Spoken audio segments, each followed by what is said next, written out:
Good morning, Santa Clarita. Welcome in. You are listening to KHTS, your hometown station, 98.1 FM and 1220 AM. I am Matt Watson, and this is SCVI and iLEAD Schools Eye on the Valley. Our show, Eye on the Valley, is brought to you by SCVI and iLEAD Schools.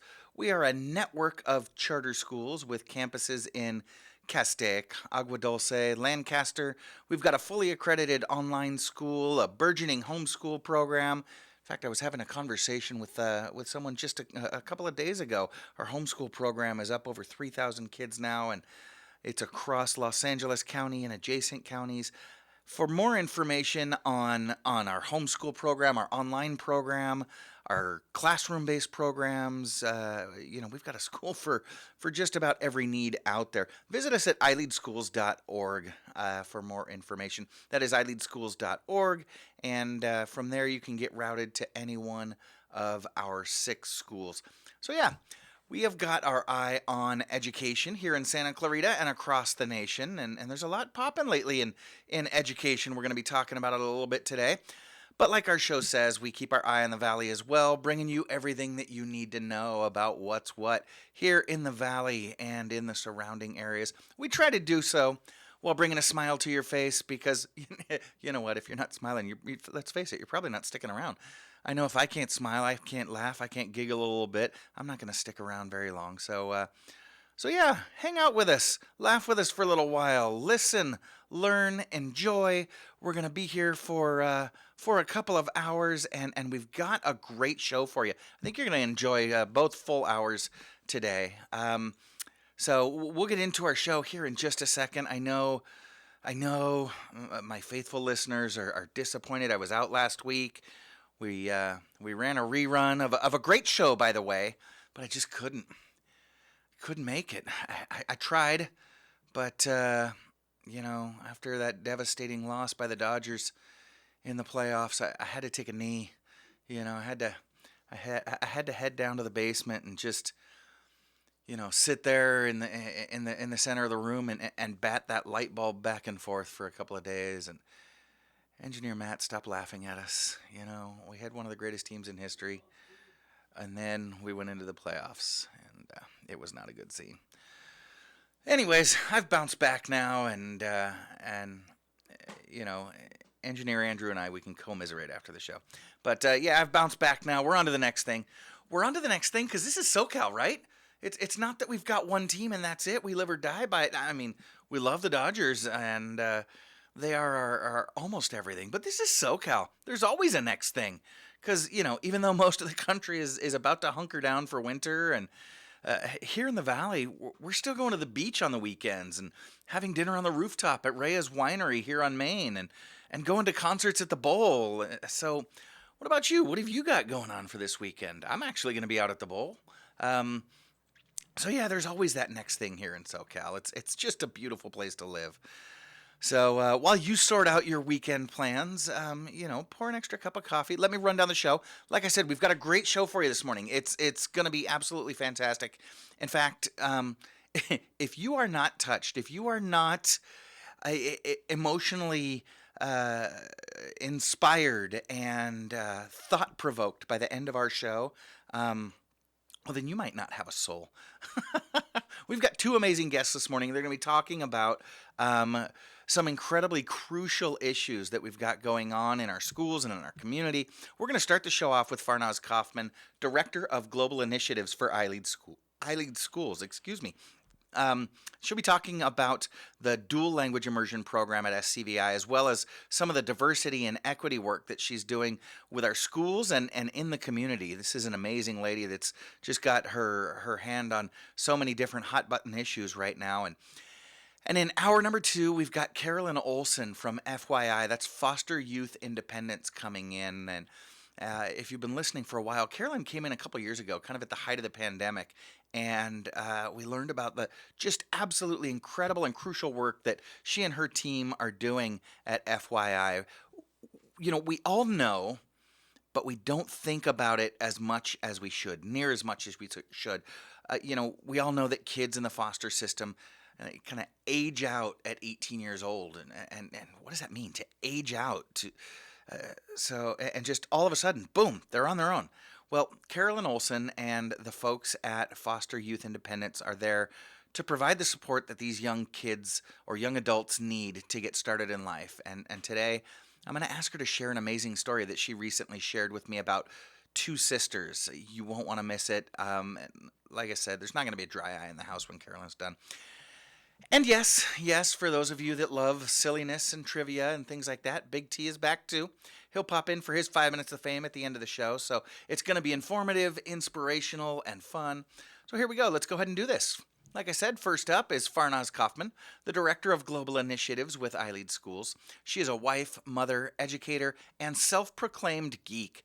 Farnaz was born in Tehran, Iran, and has lived all over the world, attending over 10 schools in 5 different countries, all before starting college. She's an innovative and creative problem solver. Along with her love of science and engineering, Farnaz trained extensively in musical theater and played varsity, club, and college soccer. After graduating with a master's in Earth and Planetary Sciences from Johns Hopkins University and serving in the U.S. Army as an officer, she discovered that her real passion lay in education. She's been an educator for over 25 years, both as a classroom teacher and as the founding administrator at CalSTEAM Charter School. Farnaz is certificated as a virtual learning space teacher, utilizing one-to-one technology and infusing art instruction across the curriculum. She's also trained and specialized in teaching highly gifted and twice exceptional students. Farnaz, welcome back to Eye on the Valley. Thank you for having me again. Of course. And before I get started, I want to say thank you for your service, both in the military and in our schools. It's been an honor. Fantastic. Well, it's an honor to have you on the show, and you and I were talking before the show started. You've got quite a bit popping, but first, tell us a little bit about your educational journey. Where did you start in education, and then how did that eventually lead to you coming to our schools at iLEAD? Sure. So, like you read in my bio, my background's in Earth and Planetary Sciences. I planned on being an environmental engineer. And never thought education was in the cards for me at that time. But when I graduated with my degree and got what I thought would be my dream job, I quickly discovered how much I hated it. And basically, I was helping big companies get around government red tape and not doing anything for the environment whatsoever. So a friend of mine was a substitute teacher with LA Unified at the time and said, hey, why don't you call and at least start working as a sub while you're trying to figure out what to do next? Yeah. And while I was on hold with LA Unified, they had an advertisement because at that time they had just gone 20-1 in third grade and below. I remember. And so they had a teacher shortage. And they had an intern program that was run by the district. So they had this little advertisement, and I listened. I was like, well, I could do that. That was in July of 97, and I was in the classroom September of 97. Yep. So it was nuts. But I started at Carpenter Elementary School in Studio City. I quickly fell in love with the school. I worked mostly with twice exceptional children while I was there, so kids who are gifted or highly gifted and also have a disability.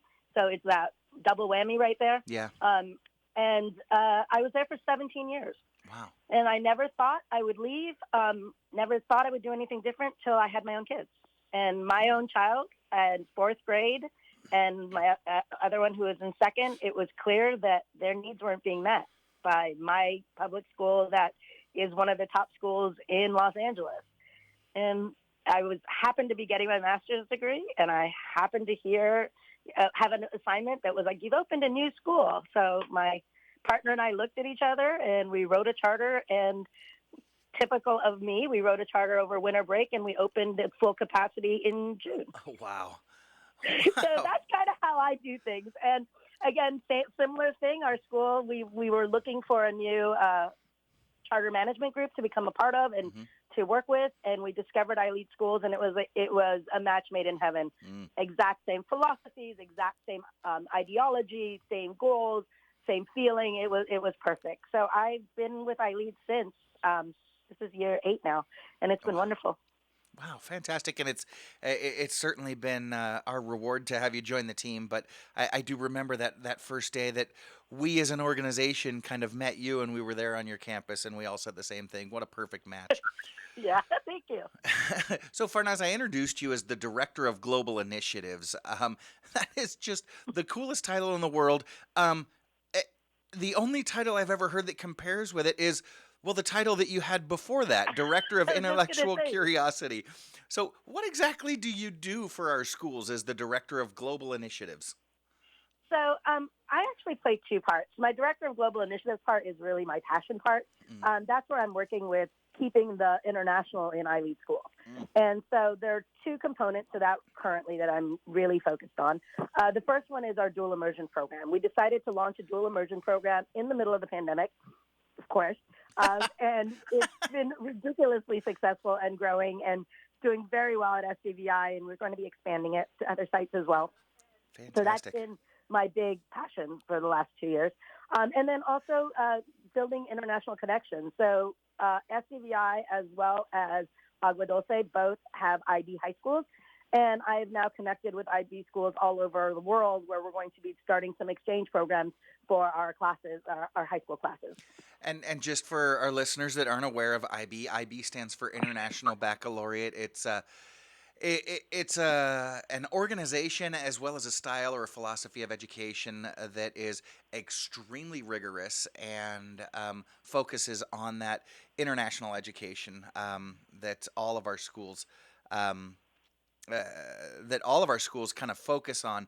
Now, as Farnaz, you mentioned, SCVI is a fully accredited IB school.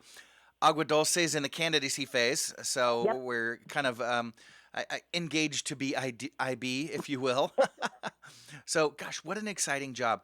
You mentioned the dual language immersion program at SCVI, and this is something I've been passionate about for my entire career. So, tell us a little bit about the program at SCVI. What are some of the details? How do you do it?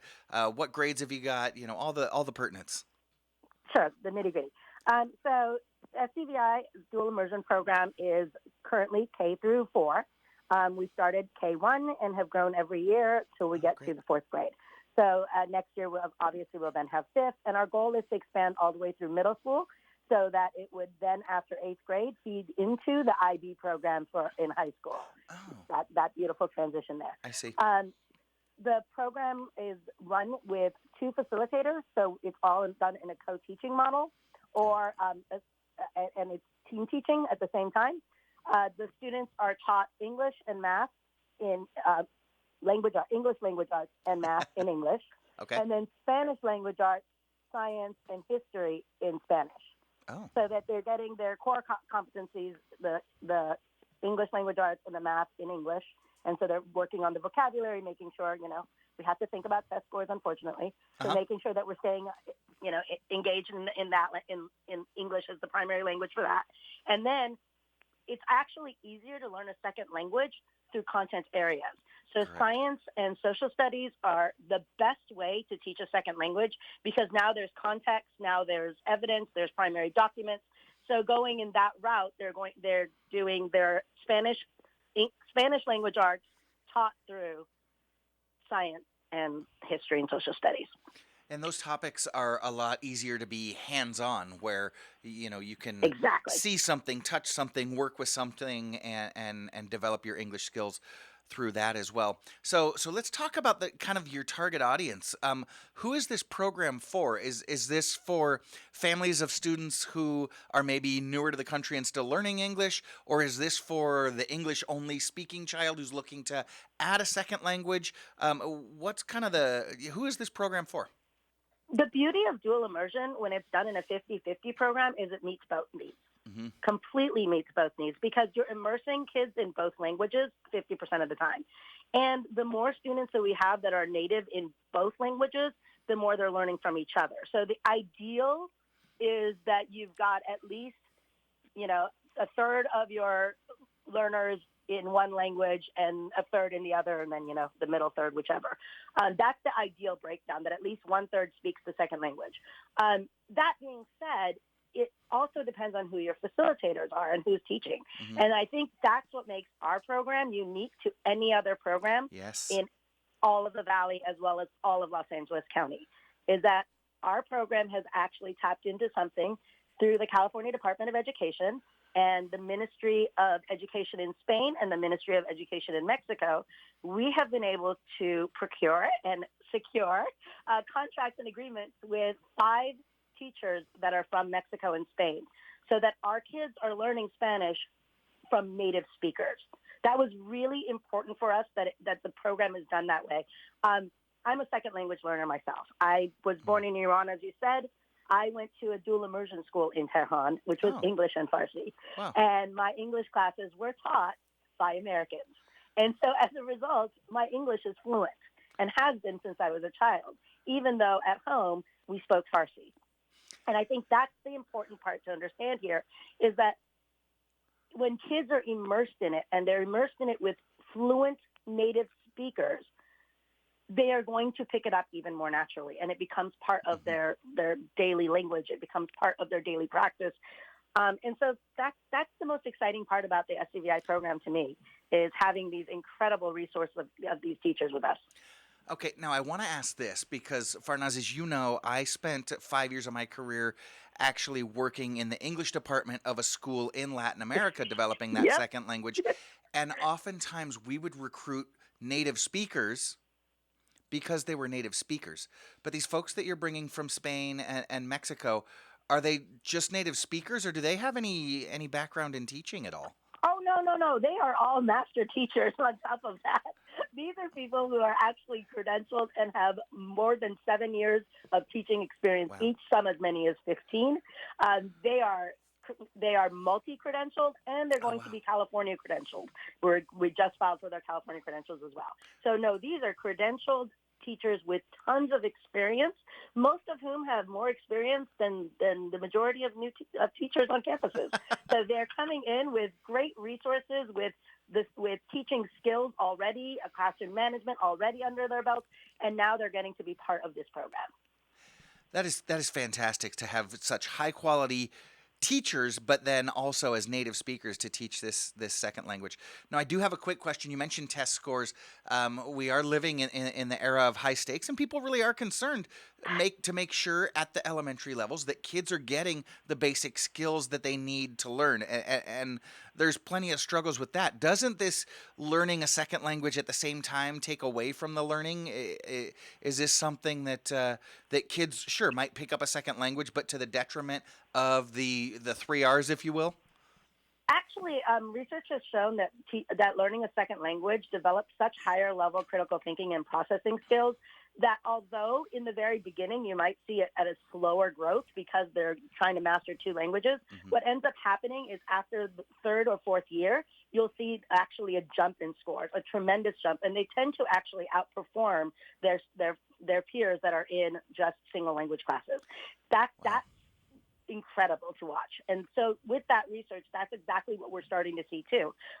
Since this is our 3rd year in the program, we can now look at test scores and actually see how our kids are doing based on our internal assessments, as well as starting this year, we'll have CASP assessments to look at too.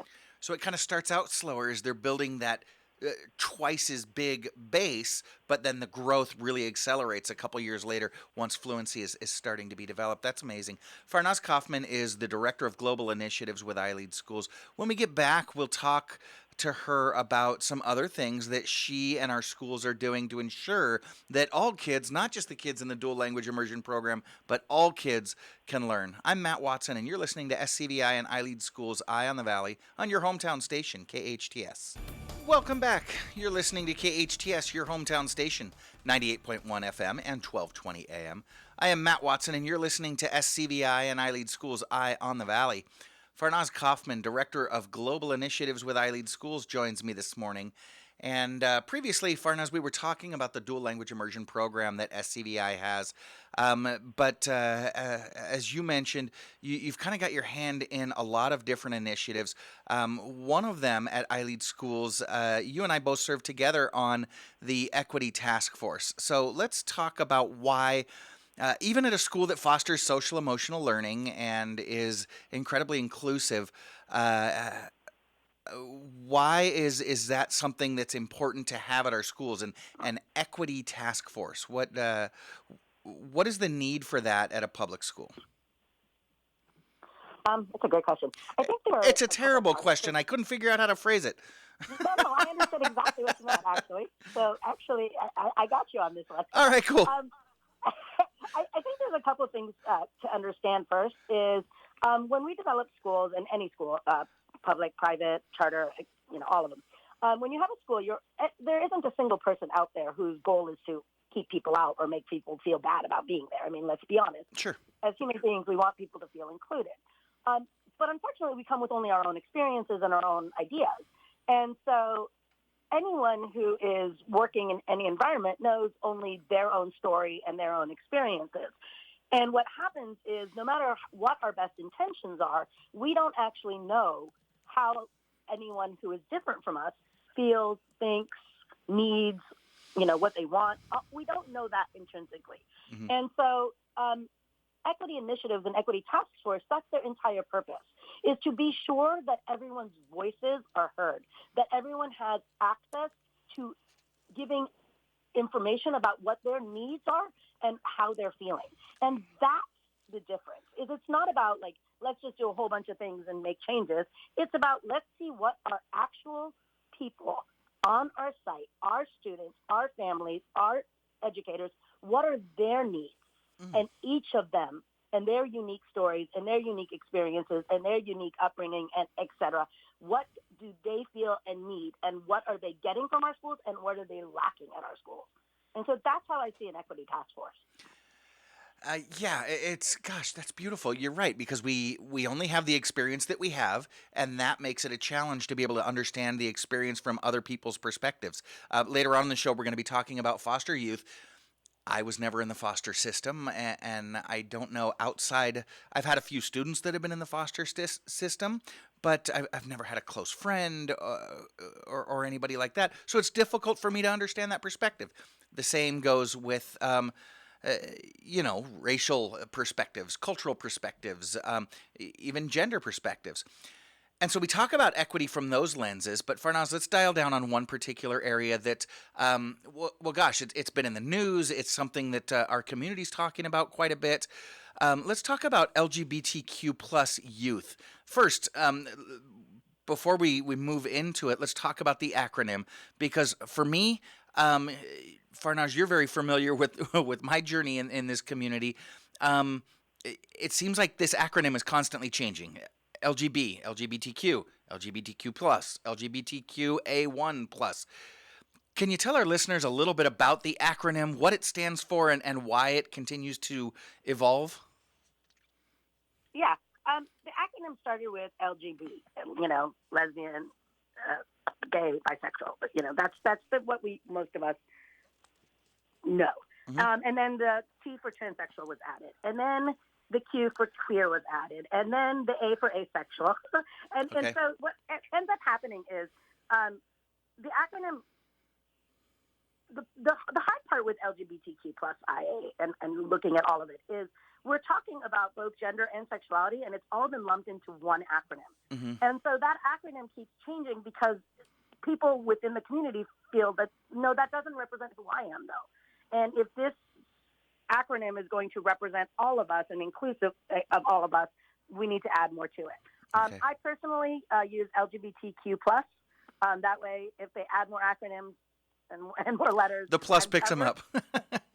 That's just how I've always done it in writing and in talking, because it's the easiest way for me to do it. Okay. So these are communities that are dealing with similar issues, but each of them has their own identity and wants to be included kind of in that acronym. And so it continues to evolve. But I get it, and I feel you. As long as we've got that plus there, it is kind of inclusive. Now, you're kind of an expert, right? This is something that you've got experience working with these communities in education. You've also been recently invited to share on a podcast called the Art Advocacy Podcast with Dr. Sheldon Eakins, the importance of LGBTQ plus youth and receiving our support in schools. Can you share with us some of the highlights from the show real quick? What is it that y'all discussed? Sure. I've actually done other work with the Leading Equity Center and Dr. Eakins before, too. I did training for teachers with him 2 years ago and last year at his summer conference. But this podcast was a unique opportunity because I got to talk to a larger audience and really specifically about our LGBTQ plus students. The first thing that I did with Dr. Eakins, and I think it's the most important thing for your audience, is to understand the difference between gender and sexuality. Okay. They are two different things, and I think that's the important part. We tend to lump them together, and they're not.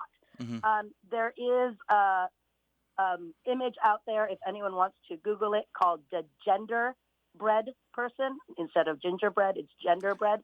And that is a little image that was developed that shows the different, nuances of us as beings. So when we're looking at all of this, it's important to define it all. Gender is how we identify.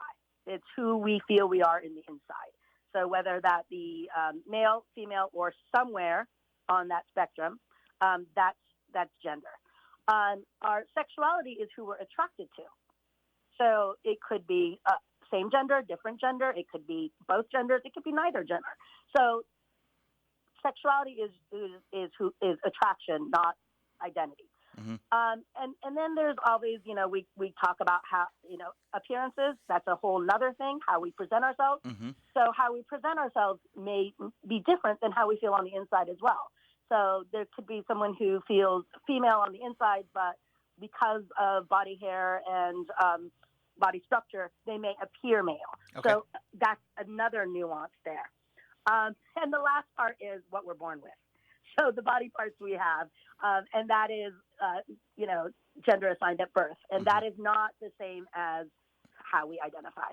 So it's also important to understand that none of this is really black and white. It's not one or the other. Most people who are within this community see it as a spectrum.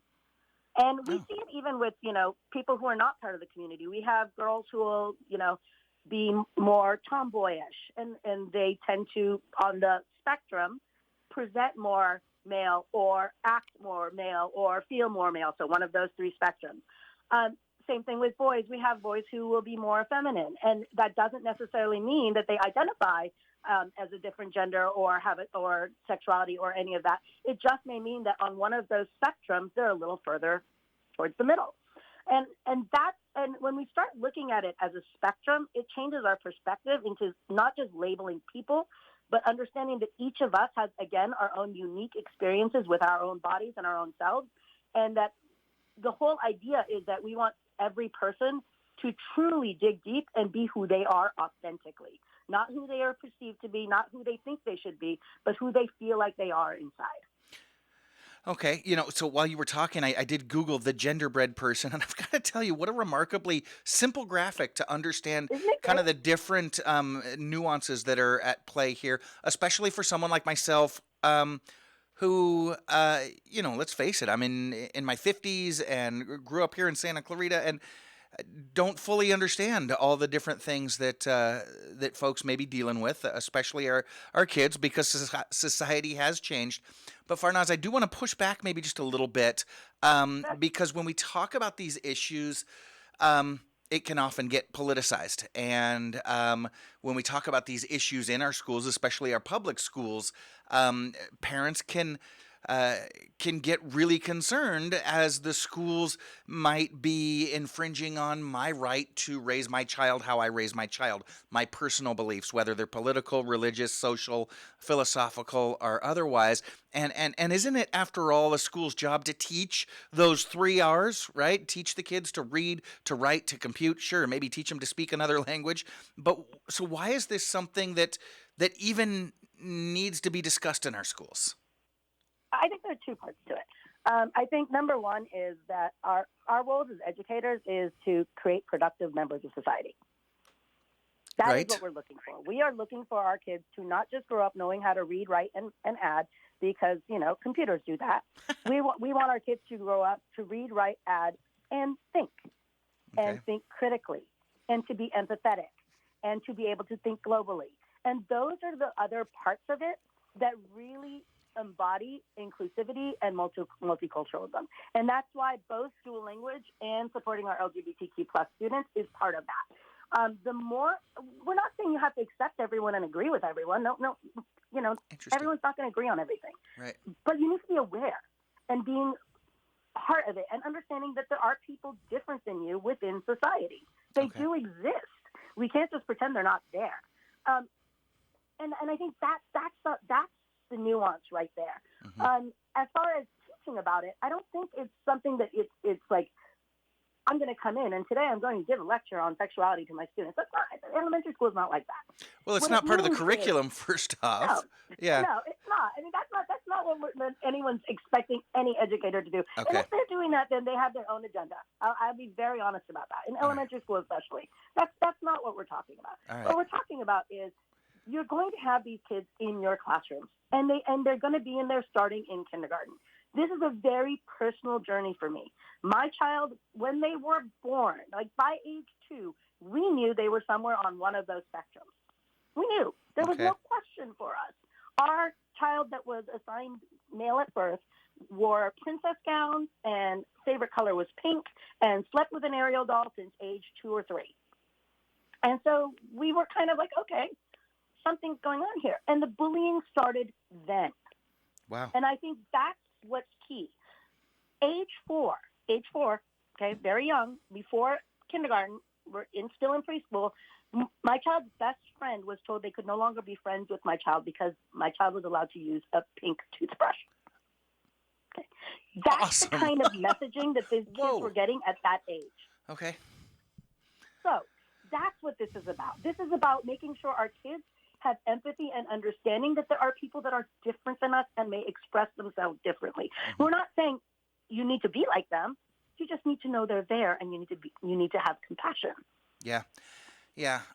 So now you know me, I often think from the lens of parents as well as educators. And so I love what you're saying, that schools need to help all students recognize that people are different and they need to be able to work functionally with people that are different, whether it's racially, culturally, gender, sexuality, etc. They need to support all kids in school so that they're able to learn. But it's a game changer when you're a parent. You know that. Yep. And, we as parents, it's funny. I used to tell folks all the time, the only perfect parent is the parent that doesn't have children yet, right? Because we all have these, we all have these definite ideas and notions. Well, when I have kids, I would never, and I would always, and then you have kids, and kids throw curveballs at you all the time. Oh, yes. So, as a parent who may have beliefs that are all over the spectrum, that all of a sudden find themselves dealing with a child who is expressing themselves in a way that is different than what the parents expected, where can they turn if they've got questions, if a parent needs support? I wasn't expecting that my child would identify as this or come out as that. Where can parents go for support? I think number one is if your child's school is already a safe space school and a designated safe space school or has a GSA, that means that the administration and teachers there already understand and can be supportive and could give you resources right away. Okay. So number one for me is always start with the people that know your child the best, which is going to be your child's teacher. All right. After that, of course, there are resources throughout there. I know in Santa Clarita there is a PFLAG chapter that's wonderful. That's for parents and friends. Anyone can join. Anyone can go there for resources. If your child is identifying as a different gender, I highly, highly, highly recommend Transforming Families. They are based out of Children's Hospital. And they've actually, the founders of Transforming Families have actually spoken at Hartford multiple times and done training there too for the staff. So I know they're very involved in Santa Clarita Valley. I would definitely look to them. And then there's lots of online resources, GLAD being number one for me, and Trevor Project. So I would look to those as my starting place. Okay. Fantastic. Farnaz, you're doing great things. I also know we've only got about 30 seconds left. You're involved in something else. You're going to be on another podcast today, completely different than dual language immersion, completely different than advocating for the LGBTQ community. What are you going to be talking about later on today? I'm going to be talking about what's going on in Iran. I am a product of the revolution. My family escaped during the revolution in 1979, and what's going on there is hitting me very hard. I still have a lot of family there, and I'm going to be talking about what we can do to support the women of Iran and the diaspora, Iranian diaspora, and what we're going through as immigrants in this country and how we're feeling helpless, really. Farnaz, you're such a tremendous asset to our community, to our school organization. I mentioned at the start, it's such a blessing to have you with iLEAD Schools. Remember, for more information on SCVI's Dual Immersion Program or any of our schools, go to iLeadSchools.org. You can go to iLeadSantaClarita.org for more information specifically about SCVI. Farnaz Kaufman, the Director of Global Initiatives with iLEAD Schools. Thank you so much for your time and for all you do, Farnaz. Have a great weekend. You too. Thank you for having me. I am Matt Watson. You're listening to SCVI and iLEAD Schools Eye on the Valley. Welcome back. You're listening to KHTS, your hometown station, 98.1 FM and 1220 AM. This is Matt Watson, and you are listening to SCVI and iLEAD Schools Eye on the Valley. You know, last segment, we talked to Farnaz Kaufman, and she was discussing LGBTQ plus youth. And, you know, it's really interesting. The topic is coming up more and more frequently as these issues permeate our society, our schools, things like that. I actually had a similar conversation in two separate settings just last night. I know the topic has come up recently here on KHTS on other shows as well, and it can be a difficult topic. It can be an emotionally charged topic, something that a lot of us have very strong feelings about. You might have strong feelings about the issue yourself. You might not fully understand the issue. But here's my bigger concern. We over the last decade or so, with the rise of social media and the pandemic certainly didn't help, we have turned into a society of kind of bomb throwers, right? We've just become more and more divided as folks seem to be communicating more by yelling at each other than actually conversing with each other. And what that ultimately does, it divides us as a country, it divides us as a society, and as a teacher, I just constantly focus on the kids. And when things get that politicized, when things get that polemic, it hurts kids. It confuses kids. So wherever you're at on this issue and other hotbed issues, hot topics, I just want to propose a few rules when you're having conversations about these issues. So just remember, like any other difficult conversation, these 6 easy rules are really easy to remember. First of all, listen. It's something that as a society we really struggle to do. I struggle to listen because I talk way too much. In fact, my dad used to tell me all the time, Matthew, you have one mouth and 2 ears. You should be listening twice as much as you talk. Again, a struggle for me, but it's a reminder. Listen. Listen first. Listen second. Listen last. You're never going to understand if you're just having a one-way conversation and not listening to the other folks that you're speaking with. Second, be kind. Being mean, rude, disrespectful, it gets you nowhere.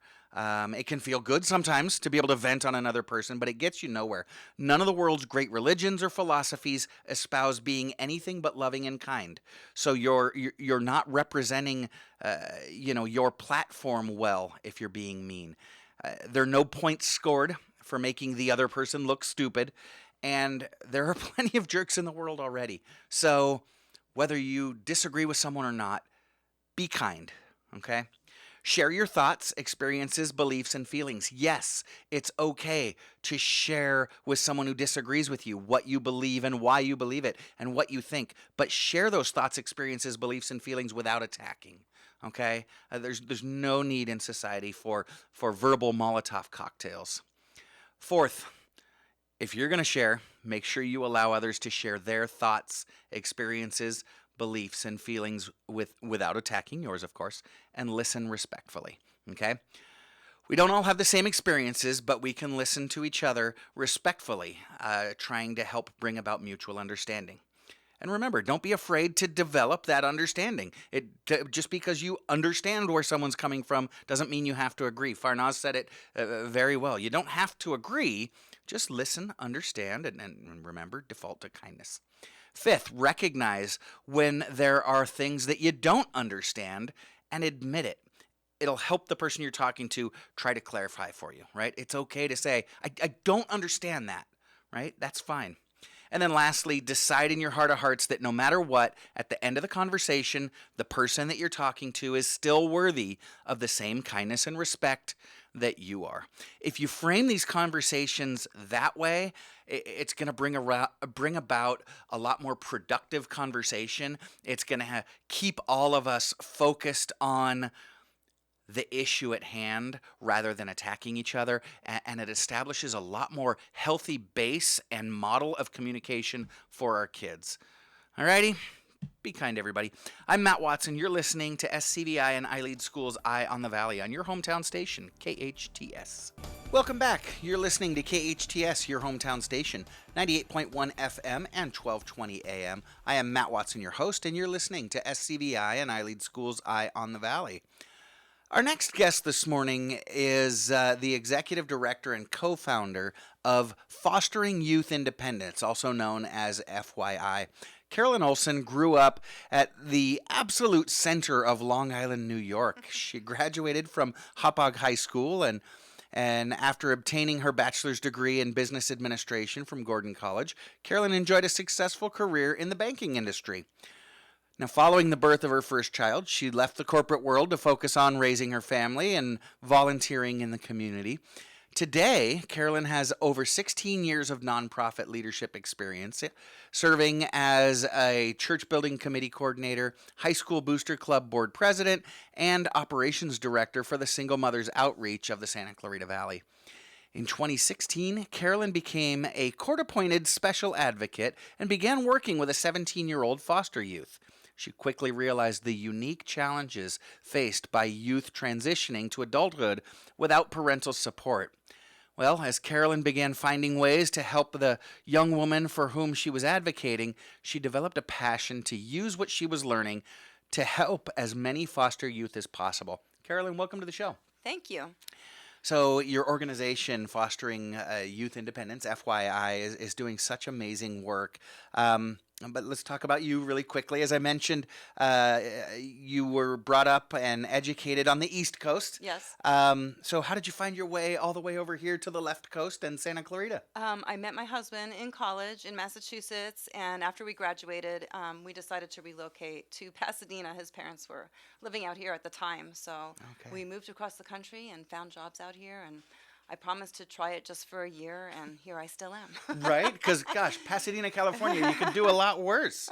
All right. Well, you've become such an amazing asset. Even before you opened up FYI, supporting your local schools and churches and things like that. You're just an amazing community member. Before we get into the services that FYI provides, though, I want to kind of set the table for the need because I mentioned earlier this morning foster youth transitioning to adulthood is something that we all, when the topic comes up, oh yeah, that must be a challenge. But it's not something that we think about on the day-to-day, right? Right. There's this group of young people out there that really need support or that are dealing with struggles that we so often take for granted. Right. So let's talk about that. What are some of the benefits that most of us had growing up? I mentioned to you before we started that I still have as a 50-year-old youth. That growing up and transitioning into adulthood that foster youth typically don't have access to. What are some of the things that we enjoy that foster youth don't always have any access to? Right. So just to kind of set the scene a little bit, foster youth, most of our foster youth in LA County have spent pretty much their entire childhoods in the foster care system. A lot of them went into the system as infants, as toddlers, and kind of bounced around between foster homes, then back with their bio families, and back in foster care again. They've moved from school to school to school, so they don't have that sense of permanence, and they don't have people who they can rely on. So when they age out of the system, suddenly they're faced with the adult world and they don't have a safety net. So something goes wrong, they lose their housing, they don't have mom and dad to move back in with, or they get in some kind of a financial bind. There's no one to give them financial resources to kind of tide them over until they can get out of the emergency situation. And then they're just lacking some basic life skills because they haven't been raised in normal functioning homes. Sure. So just basic things that we take for granted, they may not know how to do. For example, we have had youth in our program who have purchased their first car without getting a pink slip. So that's something Oh. that, we take for granted. Oh, everybody knows that you need that, but they Well, don't know that. and you know it because right before you go buy the car, mom calls you and says, so excited, so proud of you. Don't forget to get the pink slip. Yeah. Yeah. So there's just little things like that we take for granted. A lot of financial things, for example, taxes, not knowing about, that funds are withheld from your paycheck, Yeah. and that if you're below a certain income level, you're entitled to get those funds back. And these are the forms that you need to fill out. And Or that you even need to do something come the springtime to Right. file, and all of a sudden you've gone 4 or 5 years without filing your taxes. yes. Wow. So Yeah, and I think about all the different things that I learned after high school, after my 18th birthday, but before really moving out on my own, that my parents were there to teach me about. You know, Right. I remember my mother was in banking, and so she was always really good about giving me a financial education. And Yes. when I graduated high school, she told me it's time for you to get a credit card. But she warned me about the dangers of credit cards and how to manage my credit and how to build my credit so I can buy a home eventually. And I Right. think if it weren't for my parents and my network, even, because it's not just about parents, it's about building that network that the lack of permanence can kind of deny you. Right. So much I would have been without that I just never really think about. Yeah. So okay, so we've seen the need, right? There are these young people that we expect to function in our society without the foundation that most of us grew up with. So tell us about FYI, Fostering Youth Independence. What services do you provide that are helping to bridge those gaps? What sort of assistance does FYI provide for youth aging out of the foster care system? Sure. So FYI was founded 5.5 years ago, and the mission is to equip foster youth to complete a post-secondary education and become successful, independent adults. So post-secondary education doesn't have to be college. It can be vocational training. It can be an apprenticeship. But we feel that without any sort of post-high school education, economic opportunities are going to be very limited. Sure. So the primary means by which we equip our youth is that we give each of them a caring adult volunteer who we call an ally, and that becomes their person to rely on, because most of the youth who come into our program can't name a single person over the age of 25 who they can rely on for advice, guidance, encouragement, that sort of thing. The other thing that's interesting is that most foster youth, everybody in their life so far has been paid to be there. So their foster parent is paid, they get a monthly stipend, their Sure. social worker's paid, their teacher's paid, their doctor's paid, their therapist is paid. So the idea that a volunteer would come along and just want to be in their life and care about them, and it's a very foreign concept. So sometimes it takes them a little while to warm up to that. They're a little bit leery. We What's have in to- it for you? Right, we have to earn their trust, but I that's get it. really the biggest benefit, and we've seen some beautiful relationships develop, and we're really hoping that this will be not just a temporary person, but kind of a lifelong friend who will come alongside you and help you with some of those questions and issues in life. That is beautiful. Because when I think about any number of the myriad of reasons that someone would be in foster care in the first place, the notion that an adult would say, "Hey, I'm here to give my time, my experience, and my love, just because I care about you." That's a beautiful thing.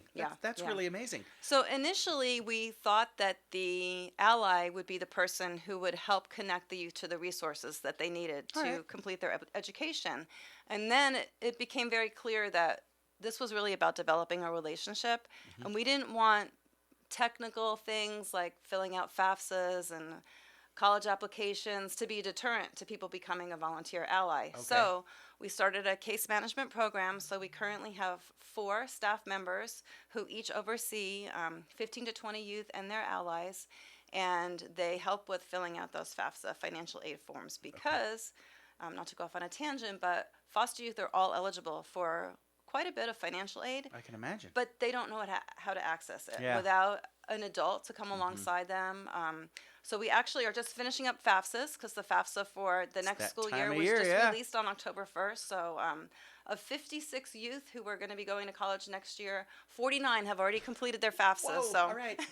Good job. so they will get the resources they're entitled to. I think that percentage is probably higher than most of our local high schools. So Could be. fantastic. Yeah.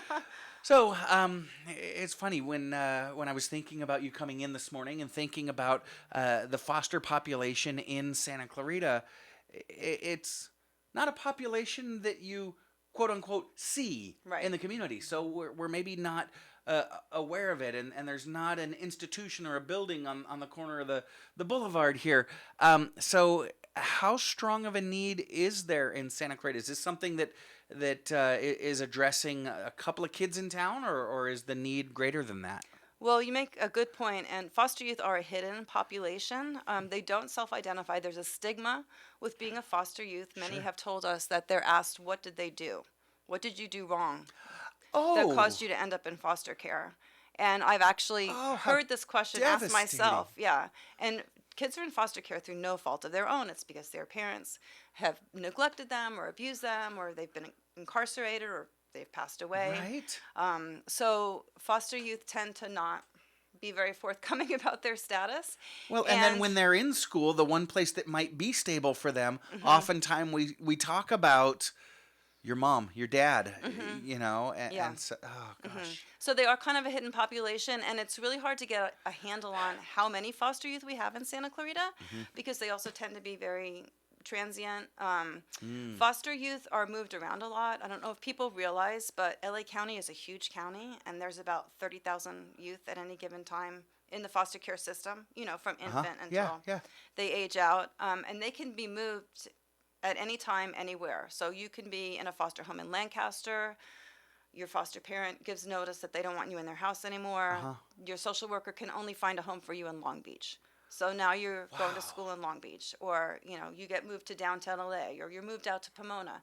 So so youth tend to move around a lot. They get separated from their siblings, and it's kind of easy to lose track, especially once they age out of the system, as to where they are geographically. Since we've started, we've helped 135 foster youth who live or go to school in Santa Clarita, And that's we just know in the that last there's 5 years, you said. and we yeah, know that there's 5.5 years. many more out there. So yeah, it's a big Okay. population. So it's really a matter of just getting the word out and Yes. and reaching those young people. Okay, so there is the need. You mentioned you used the term ally. You've Yes. got allies that are working with these young people transitioning into adulthood. I think a more common word would be mentor, but you're specific about the word that you use. We do that Yes. at our schools as well. We're very Yes. specific about the vocabulary we choose. Why is it that you use the term ally? Great question. So when we were sitting down with the whiteboard, coming up with our ideas for FYI before it was launched, we talked a lot about what we would call this role. And mentor has a little bit different connotation. And a lot of our foster youth have been assigned mentors in the foster care system. It tends to be an adult who tells you what to do. Right. And we didn't want to convey that at all. An ally is a person who comes alongside of you and just helps you and encourages you and guides you. Okay. They're not somebody who's over you, they're somebody who's next to you. So that's why we chose that term. Beautiful. I love it.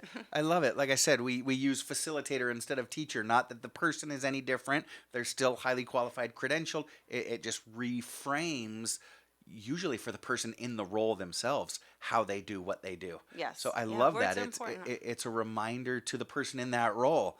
You're not there to tell them what to do. You're there to support them in their growth and in their life. That's beautiful. So, are there a need for more allies? How are you doing? Yes. Okay. Yes, we So do you don't need have enough. allies because we're growing.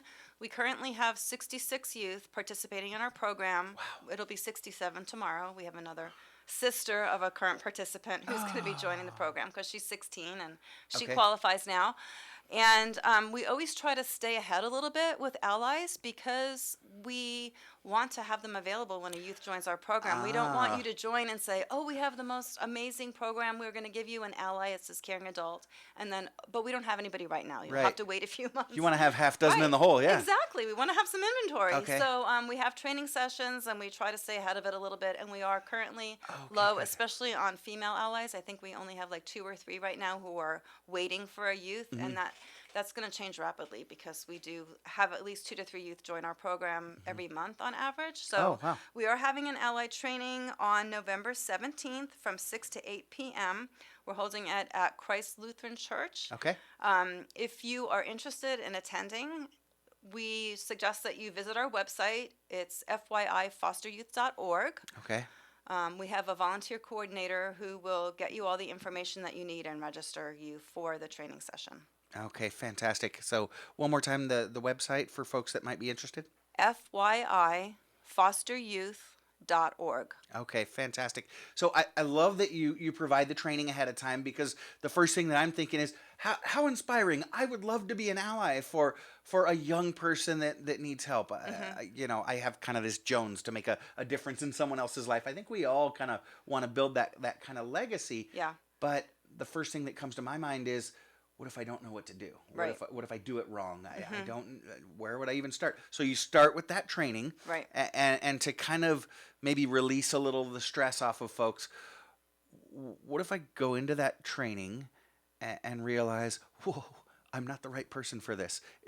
Is it too late? Are the hooks in No. me? I can still back out? No, attending training does not obligate you. Okay. So Okay. it's really a good chance to learn about the role. We talk a lot about trauma. We talk about relationships. And the main theme kind of running through is if you show up, you cannot fail. So that's the most important Okay. trait for being an ally. You just need to show up. You need to be there. You need to care and help develop the relationship with the young person. All right, so it's kind of we can look at it as a training / orientation. Yes. And let's face it, there's a lot of folks in our community that really have a lot to give. Yes. And just to think about it, you don't have to get an extra degree. You don't have to be anything different than you are. You just have to be an adult that's person who willing to cares. help out. Yeah, someone who cares. And you can step in, get that training and orientation if it is for you. And if you feel that you'd be good for the program, then you can start working, being an ally with someone transitioning out of that foster system. Carolyn, recently you sent me an email about 2 sisters that just, I have to tell you, it overwhelmed me. And well, you know my response. I reached out and said, hey, we got to talk about this. Yes. So I want you to share that story with our listeners when we get back. We're going to take Okay. a quick break. Carolyn Olsen, Executive Director and co-founder of Fostering Youth Independence, doing such amazing work. You got to hear this story. Don't go anywhere. We'll be right back. I am Matt Watson, and you're listening to SCVI and iLEAD Schools Eye on the Valley on your hometown station, KHTS. Welcome back. You're listening to KHTS, your hometown station, 98.1 FM and 1220 AM. This is SCVI and iLEAD Schools Eye on the Valley, and I am your host, Matt Watson. We're talking this morning with Carolyn Olsen, the Executive Director and co-founder of Fostering Youth Independence, FYI. Now, Carolyn, I mentioned before we took a break, you sent me the most amazing email, and I get the notion that you sent it to me and maybe a couple other people. A few others. A few folks on your mailing list. But I was so touched. By the time I finished reading this email, I was just in tears. Your email was about a pair of sisters, Sarah and Jamie. And their story touched me so deeply, I just had to reach out and say, you got to come back on, share this story. So can you share a little bit about Sarah and Jamie's journey with our listeners? Sure. And Sarah and Jamie's names have been changed to protect their privacy. Just want to Perfect. get that out there. So Sarah has been a participant in our program almost since the beginning of our program. So wow. she's had an amazing ally. She's gotten her bachelor's degree. She's currently working on her master's degree and teaching credentials. So she's one of our amazing right. success stories. But It's great to hear success. Yes. Once she gets that teaching credential, remember, have her give us a call at Okay. SCVI or iLEAD Schools. Okay.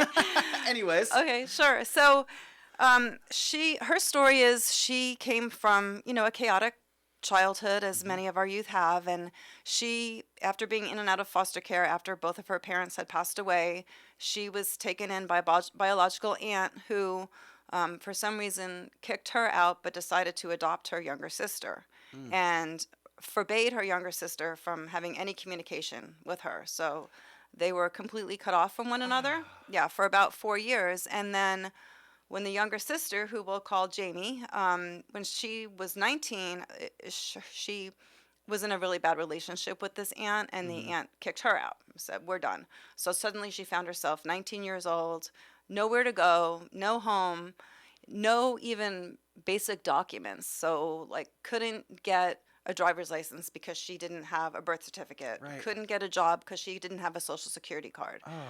If the aunt had those things, she certainly didn't share them with her. So she didn't know what to do. So she reached out to a friend who happened to be an FYI participant, who in the story we call her Bree. And the amazing thing is that Bree knew Sarah, the older sister, because of their connection with FYI. Okay. So Bree called Sarah and said, "Your younger sister just called me. She has no place to go. Can you help her?" So the older sister, immediately took her in. Immediately, she didn't want to come to FYI. She's like, "No, you need to go there because these people will help you."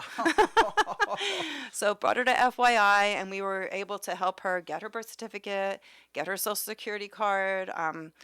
She was, of course, paired with an ally right away, and she didn't think she could afford to go to college. She had done some college, but now that she was on her own, Sure. she didn't think she could afford it. Sure, Like, there's no, certain things in life that are no longer available to me. right? Yeah, no, you qualify for financial aid, and we'll help you fill out the forms and get you signed up, and we'll help you find a job. So now she's doing really well, and she is working, I think, 25 hours a week, and she's taking 3 classes at College of the Canyons, and she is on her way to get her driver's license. We did start a new program this year called Ready, Set, Drive. And thanks to City of Santa Clarita Community Arts and Services, Zonta, Love that. and the County of LA have all funded this program where we give instructions to help youth pass the written tests. We pay for a right way driving school, behind the wheel lessons, and then help them get their driver's licenses. So she's really taken a lot of steps in the short time since she's joined FYI, but more importantly, she now has the support and she has the relationships because she has her sister and she has her ally. She's now got a full network, and She does. She has a what amazing community. She's got a community. She's got all these amazing resources that FYI are providing, and it's one thing if you hear about a program that's working, from the jerk that's on the radio station, but what an amazing testimonial to have a client, someone who's receiving the benefits of your organization, be that referral for someone else. Right. Boy. And talk as about I word of mentioned, mouth. we've seen that a lot. I counted last night in preparation for coming here this Okay. morning. We actually have 7 sibling sets currently involved in our program. So we've got, a pair of sisters. We've got 2 brothers and a sister. We've just got several sets who've all been kind of in the same situation where one is an FYI participant and then says, "I've got a brother or I've got a sister Yeah. who needs help." Yeah. And most times these siblings have been disconnected from one another because they, like I said, they usually get sent to different foster homes. And so for them to be able to reconnect at FYI and come to our events together, it's a beautiful thing. Age, in a lot of circles we say, age is just a number, but age becomes a really important thing for foster youth. So let's talk about age windows and things like that. Okay. We talk about kids transitioning into adulthood. How early can they start with FYI? How young can they be before they get connected with y'all? Sure. So to join FYI, they have to be between the ages of 16 and 25. Okay. However, we don't kick anybody out on their 26th birthday. Some of our youth come to us a little bit later because they just don't know the educational resources that are available to them. And so it takes them a little bit longer. So we encourage them to stay in FYI until they reach their educational goals. Okay. Or age 30. That's kind of like our maximum. Kind of your hard stop. Well, yeah. but to join 16 to 25. And, youth who come to us in high school, like we say, the younger they are, the better, because the earlier they find out about the resources that are available to them and the support that we can give them. Yeah, it builds a lot stronger foundation. Yeah. And I can imagine even after 30, you build such a strong relationship with your ally and them with you. Yes. They're not going to just let you go. No. I promise. You're still going to be even invited for Thanksgiving. Sure. Things like that. Yes. Oh, gosh. So, doing amazing work, but it goes beyond even the incredible resources you've already talked about. You've got a place called the Study Place. Why was this a need, and what is the Study Place? So the Study Place was our response to the COVID pandemic and the transition to online learning. So our youth who were going to COC or even to the local high schools, during March of 2020, when that immediate shift happened, our youth were really at a loss because they lacked the technology to do online learning. They didn't have computers. They didn't have Wi-Fi at home. They lost their access to tutoring, like the Learning Center at College of the Canyons. And so many of them wanted to give up. Okay. And so with funding from the city of Santa Clarita, we started the Study Place in August of 2020. In the first year, we had it 3 times a week. So for 3 afternoons a week, we provided lunch. We provided plenty of distance seating to be careful at the beginning of the pandemic, free tutoring, homework assistance, help with registering for classes, and it made a huge difference for many of our youth. It really was the one thing that helped them stay in school and get the academic support that they couldn't find anywhere else. And so we kept that going. It was such a big Pandemic is success. going away, so but the Study our Place youth are isn't- still suffering from the effects Sure. because they did drop some classes or they got a little bit behind, and now they're trying to catch back up again. So we're still getting funding from the city, and we Great. now have the Study Place 2 afternoons a week. It's Monday and Thursday afternoons, and we're always looking for tutors.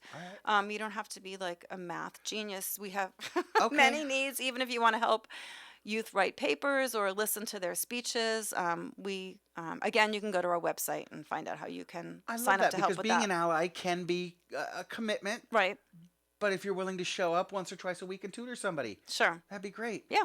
Oh, phenomenal. You just, this is incredible. So, your own experience in supporting a foster youth helped you see the need. Right. And I can imagine you saw kind of the plethora of needs. She needed this, she needed this, she needed. So when you found FYI, okay, young people are going to need this and this and this, and I can imagine the services grow.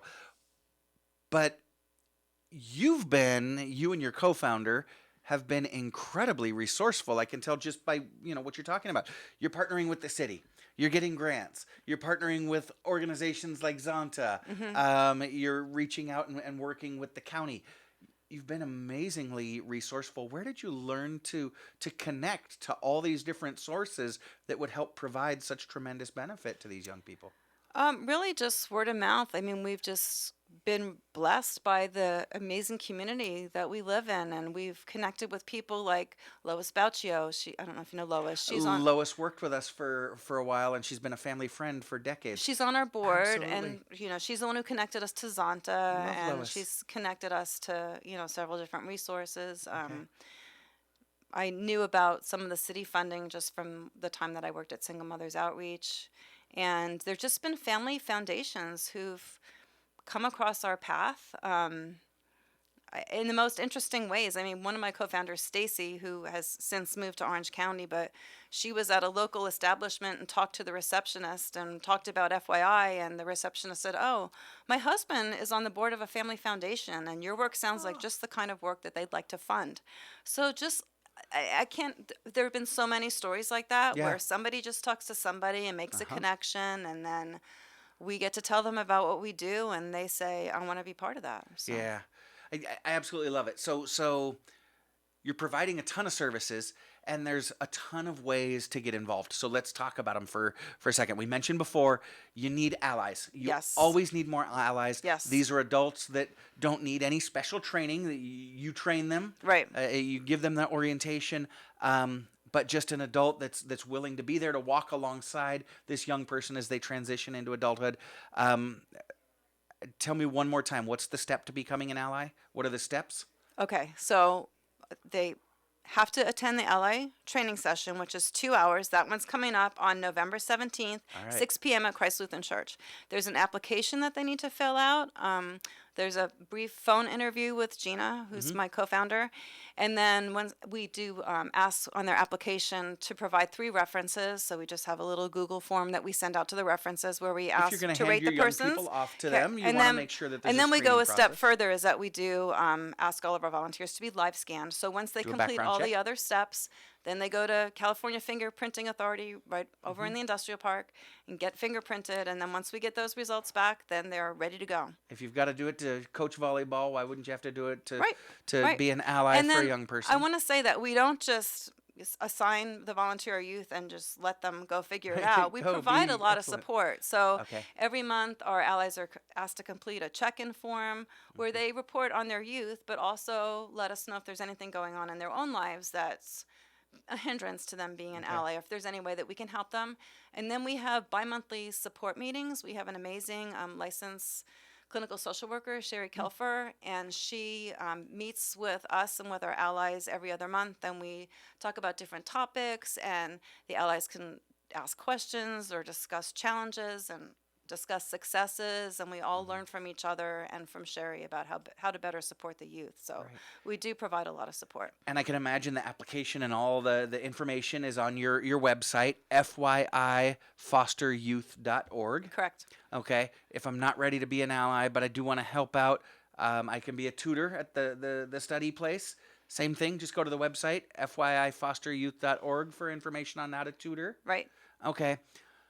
What about the person out there that says, I'm busy. I don't have time to tutor. I don't have time to be an ally, but I got a couple of bucks that I can give you. Or maybe I own a business that's got entry-level positions or that can somehow support what you're doing. Do you partner with local business owners, or how can folks donate? Yes, we do. We do partner with local businesses, and then, of course, we welcome donations. We welcome monetary donations. People can give via our website, or they can mail a check to our P.O. box. We welcome donations of gift cards. We really like $25 gift cards to Walmart or Target, because you can buy food, they can buy household items, they can buy, hygiene items, whatever they need. We do have a year-end giving campaign coming up. Well, I'm starting to think ahead about my taxes and how I can kind of protect myself a little bit. So tell me about the campaign. Yeah, so our campaign starts on Giving Tuesday, which falls on November 29th this year. Right. And we do have a donor match. So this year we've gotten together. All of our board members are donors, which is really great. Awesome. They are all participating in this match, and so we have put together a donor matching fund of $20,000. Wow. So every dollar that is given up to $20,000 will be matched, dollar for Okay. double. So you can double your impact, dollar for dollar match. And again, that starts on November 29th, and we'll be doing a lot of Facebook posts. We also have a pretty active Facebook page. Good. Again, just go on Facebook and search for FYI Foster Youth, and Okay. you'll see a lot of youth testimonials and videos and pictures from our events and fun things like that. So I would just encourage people to go there, and they'll be hearing about the giving campaign there as well. Okay. Yeah. Gosh, you're making such an amazing difference. The folks that partner with you, your allies, your tutors, your business partners, and someone that would send you a $25 check is Right. making a huge impact Yes.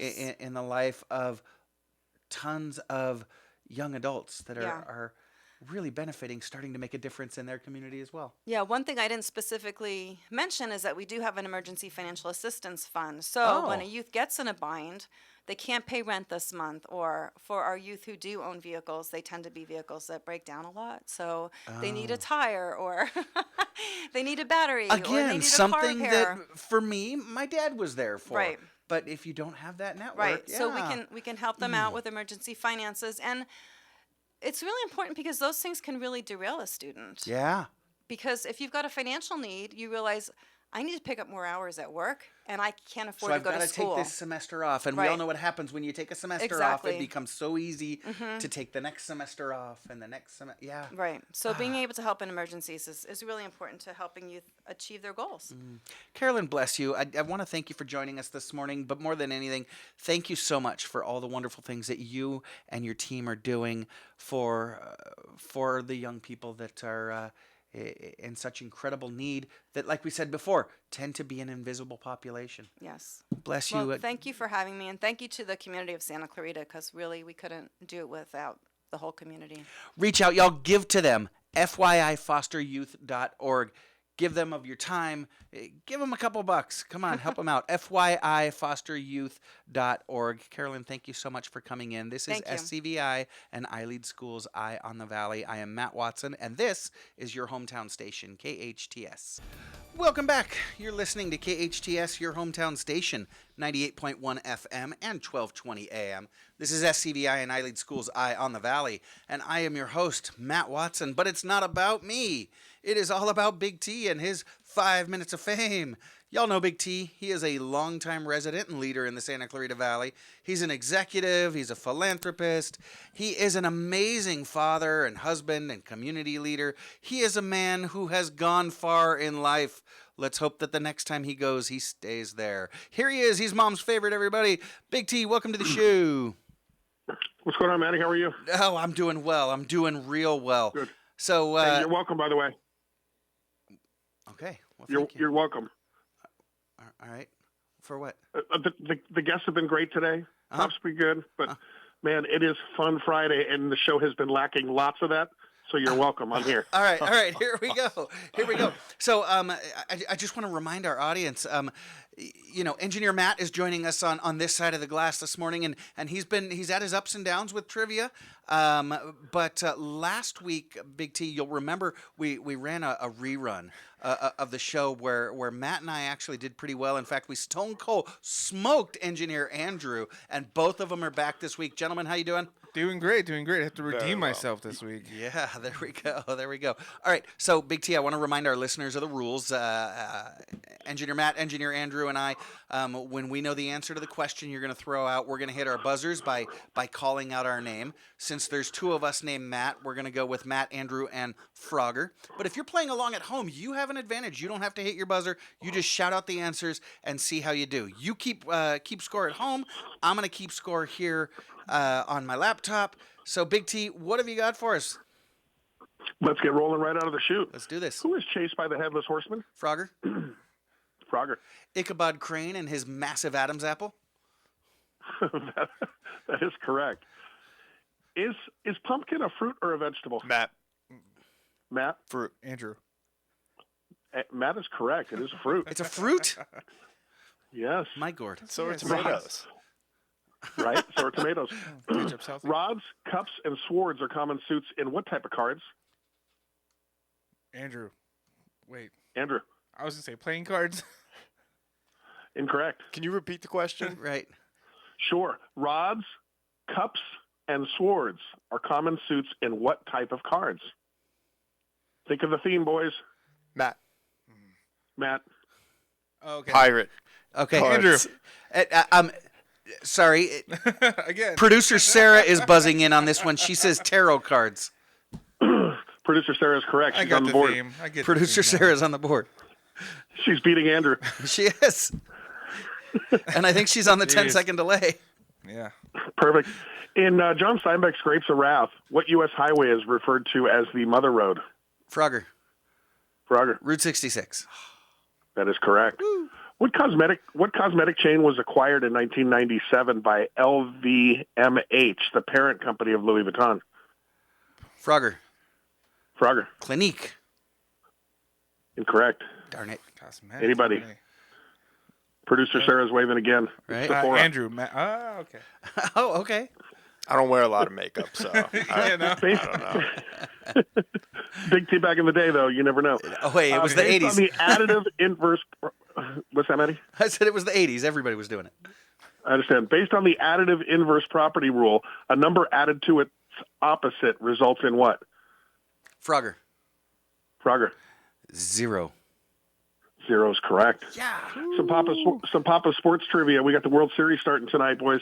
The only team to never appear in a World Series, Matt. is it? I heard Andrew That's first. the Padres. Incorrect. No, Matt. they lost Will one. never appear. Matt, The Mariners.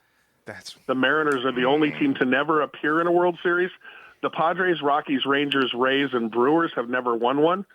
In fact, the Rockies appeared one time and got swept. Yes. Oh. Let's go they got Phillies. rocked, Only huh? Only go pitcher to Astros. throw a perfect game in a World Series. Who was it? Matt. Matt. Total guess. Jim Bunning. Oh, Matt, you're disappointing me. No, Jeez. incorrect. Frogger. Frogger. Was that Bob Gibson? Oh, Incorrect. Nope. good Andrew? guess. Negative. Don Larson. Don Ah, Larson. Donnie boy. Matt, who did he play for? The Doyers. Oh, the other Matt. Players from which team? Players from which team were alleged to have thrown the 1919 Frogger. World Series against Cincinnati? I think I heard Frogger first. Frogger. It was the Chicago White Sox. They are now forever known as the Black Sox. That is correct. Hey, Frogger. What fast? Shoeless Joe Jackson Yeah. was banned from baseball for life for his role in that scandal. Do you remember what he hit in that series? He hit pretty well. So He hit about My portion of the show, big 346 and was convicted of throwing the series. yes, he also never made an error in the outfield. Right? What fast food chain was named for the brothers who founded it in 1964 and not Andrew? McDonald's? Incorrect. Oh, And not for the initials in roast beef. Matt. oh okay. Arby's. Harvey's is correct. Margaret Rudkin turned baking bread for her son into what company that now makes Milano cookies? Frogger. Matt. Frogger than Matt. Is it Sarah Lee? Incorrect. Oh. Matt? That would be Pepperidge Farms.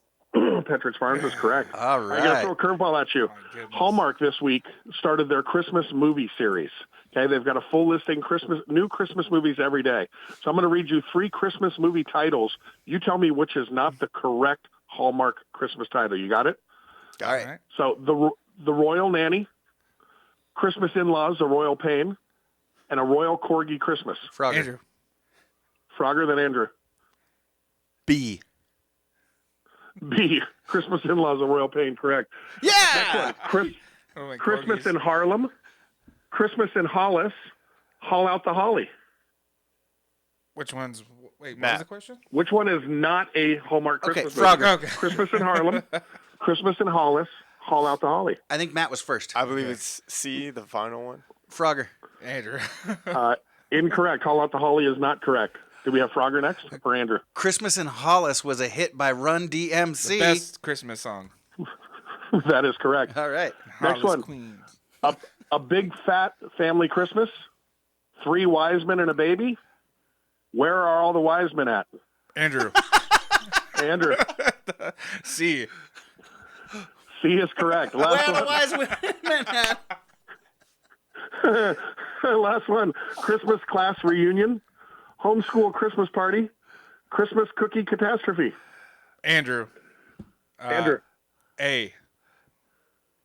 Christmas class reunion is incorrect. Matt. Matt. B. B. Homeschool Christmas party. That is correct. That'd be a lonely function. Not in our homeschool program. All right. I'm gonna name the Halloween movie. You tell me who the villain is. I think Halloween. we've got about time for 2, Big T. We got to go soon. No problem. No problem. Halloween. Matt. Matt. Michael Myers. That is correct. Or Also his- known or as his the mom. Shadow, Or the his mom. figure. Oh, wow. Yep. Friday the 13th. Matt. Okay. Matt. Jason Voorhees. That is correct. One more Texas Chainsaw Massacre. Frogger. Andrew. Leatherface. Was that Andrew? Yeah. Leatherface is correct. All right, last one. It. Matt. Andrew. Oh, jeez. I got Matt and Andrew. All right. Pennywise. And with that Halloween scare got- up, I got some on the Matt board. takes the lead. Andrew gets on the board. Well done, engineer Matt. Big T, we got to go. Thanks so much for stopping by. We want to thank our guests, Director of Global Initiatives with iLEAD Schools, Farnaz Kaufman, Executive Director and co-founder of FYI Fostering Youth Independence, Carolyn Olsen, Producer Sarah, Engineer Matt, Engineer Andrew, Big T, and thank you for listening. Hey, life is hard, but we're all here to help each other along. Be well, do good, and join us again next week and every Friday, 8 to 10 a.m. I am Matt Watson, and this is SCVI and iLEAD Schools Eye on the Valley on your hometown station, KHTS.